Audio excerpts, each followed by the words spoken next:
قل ان صلاتی و نسکی و محیای و مماتی للہ رب العالمین۔ محبوب صلی اللہ علیہ وسلم آپ فرما دیجئے، بے شک میری نماز اور میری قربانی اور میرا دنیا میں آنا اور دنیا سے ظاہری وصال کر جانا، یہ اللہ عز و جل کے لیے ہے جو سارے جہانوں کا پالنے والا ہے۔ قربانی صاحب استطاعت مسلمان پر واجب ہے، اور جو صاحب استطاعت ہونے کے باوجود قربانی نہ کرے، اس کے بارے میں نبی اکرم صلی اللہ علیہ وسلم کا فرمان روایت کرنے والے حضرت سیدنا ابو ہریرہ اور ابن ماجہ کی روایت ہے۔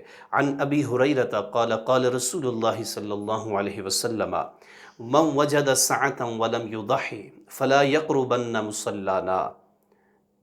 حضرت ابو ہریرہ کہتے ہیں نبی اکرم صلی اللہ علیہ وسلم نے ارشاد فرمایا، جو صاحب استطاعت ہونے کے باوجود قربانی نہ کرے وہ ہماری عیدگاہ کے قریب ہرگز نہ آئے۔ مطلب یہ کہ وہ ہماری نماز کے لیے بھی، نماز عید کے لیے بھی نہ آئے۔ اس قدر نبی اکرم صلی اللہ علیہ وسلم نے ناراضگی کا اظہار فرمایا ہے۔